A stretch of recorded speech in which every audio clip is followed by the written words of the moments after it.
Kita semua pengen rezeki lancar kan? Tapi gimana kalau cara yang kita anggap paling benar, yaitu hemat mati-matian, justru yang bikin mampet?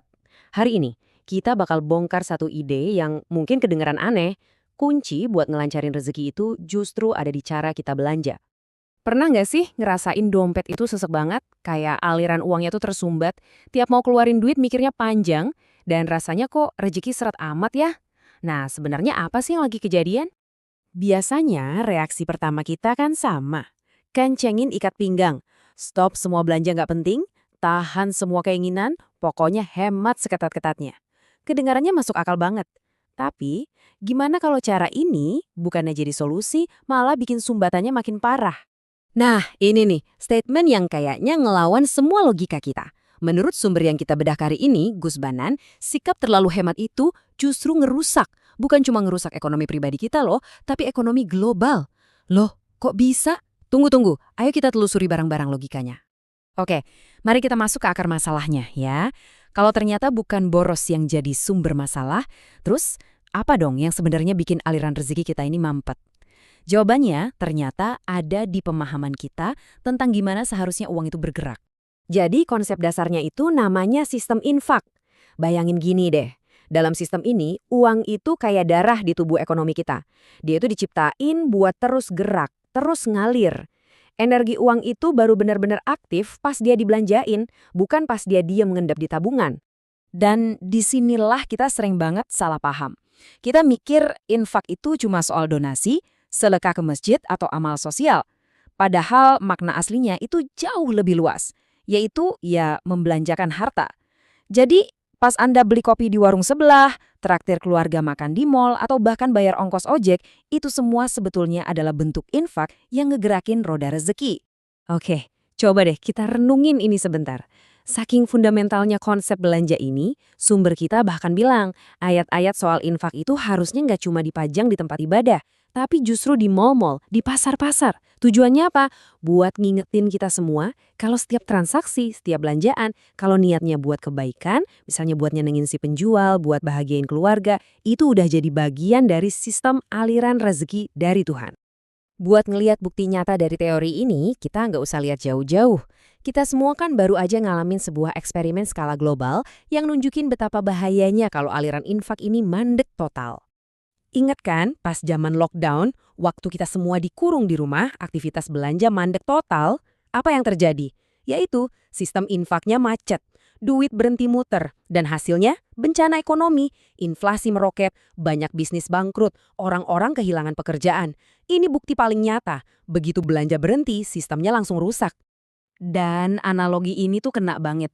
Coba bayangin rezeki itu kayak sungai yang ngalir. Nah, nimbun harta atau terlalu pelit itu sama aja kayak kita bangun bendungan raksasa. Aliran airnya berhenti total. Ekosistem dihilir, ya mati. Dan air yang diam di bendungan itu lama-lama jadi bau, jadi nggak bermanfaat. Persis kayak gitu nasibnya rezeki yang nggak dialirkan. Oke, sekarang kita paham kalau uang itu harus ngalir. Pertanyaan berikutnya, gimana caranya aliran itu bisa nyiptain kemakmuran baru? Nah, jawabannya ada di konsep yang keren banget, namanya perkawinan energi, di mana setiap transaksi itu melahirkan rezeki yang baru. Jadi gini, uang yang cuma diem di rekening itu ibaratnya energi yang lagi tidur. Pasif, dia nggak ngapa-ngapain. Rezeki baru, nilai baru, kesempatan baru, itu cuma bisa lahir kalau energi uang ini dikawinkan atau ketemu sama energi lain, entah itu barang, jasa, tenaga kerja, atau keahlian. Contohnya gampang banget. Uang Anda kawin sama tenaganya karyawan, lahirlah gaji. Uang Anda kawin sama sayur kangkung di pasar, lahirlah keuntungan buat si ibu pedagang. Uang Anda kawin sama skill tukang pangkas rambut, lahirlah bayaran jasa buat dia. Nah, inilah mesin pencipta rezeki yang sebenarnya. Nah, ini pertanyaannya kritis banget. Kalau rezeki itu lahir dari perkawinan dua energi yang beda jenis, terus apa jadinya kalau uang cuma dikawinin sama uang? Kayak perkawinan sesama jenis kan? Nggak ada elemen berbeda yang bisa menghasilkan keturunan atau nilai baru yang nyata. Dah, jadi inilah hakikat dari riba atau bunga yang dilarang itu. Konsepnya adalah ini perkawinan yang nggak produktif, di mana uang cuma menghasilkan uang, tanpa ada gesekan sama barang atau jasa di dunia nyata. Ini dianggap melawan sistem alam semesta dalam menciptakan nilai. Oke, teorinya udah dapat. Sekarang bagian yang paling ditunggu-tunggu. Gimana cara kita nerapin ini di kehidupan sehari-hari? Dengan cara yang super simpel dan praktis buat ngelonggarin sumbatan rezeki kita. Kuncinya cuma ada 3, gampang banget. 1, longgarkan pembayaran. Pas bayar, kasih lebih dikit. 2, ikhlasin kembalian yang kecil-kecil, jangan hitung-hitungan banget. Dan yang paling penting, nomor 3, niatin semua itu buat satu hal, bikin orang yang kita bayar itu senang. Niat inilah yang ngubah transaksi biasa jadi oli pelancar rezeki. Coba lihat contohnya, cukur rambut harganya 40.000, ya udah bayar aja 50.000. Beli jajan di warung totalnya 32.000, kasih aja 35.000, bilang kembaliannya buat adeknya. Parkir motor cuma 2.000, kasih 5.000. Ini bukan soal jadi boros ya, tapi soal jadi lebih dermawan di setiap transaksi.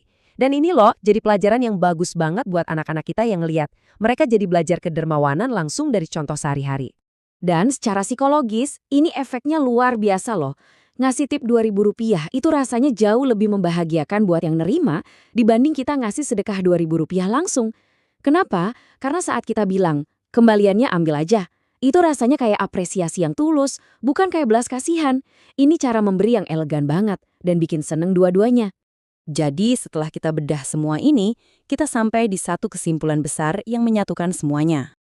Ada sebuah hadis qudsi yang dengan sangat kuat menegaskan prinsip ini. Anfik ya ibna Adam yunfak alaika. Artinya, wahai anak Adam, belanjakanlah hartamu, niscaya engkau akan diberi ganti. Ini bukan cuma kata-kata motivasi teman-teman. Ini adalah hukum alam semesta. Pada akhirnya, ini tuh sesimpel sistem pipa air di rumah. Supaya air bersih bisa ngalir deras masuk ke rumah kita harus buka keran keluarnya kan?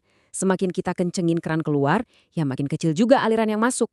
Nah, kedermawanan dalam setiap pembelanjaan kita, itulah cara kita ngebuka keran itu lebar-lebar. Jadi, yuk kita ubah fokus kita. Bukan lagi soal numpuk sebanyak-banyaknya, tapi soal ngejaga alirannya tetap sehat dan lancar. Pertanyaannya sekarang buat Anda. Dimulai dari transaksi kecil apa, Anda siap buat mulai ngelonggarin keran rezeki Anda hari ini?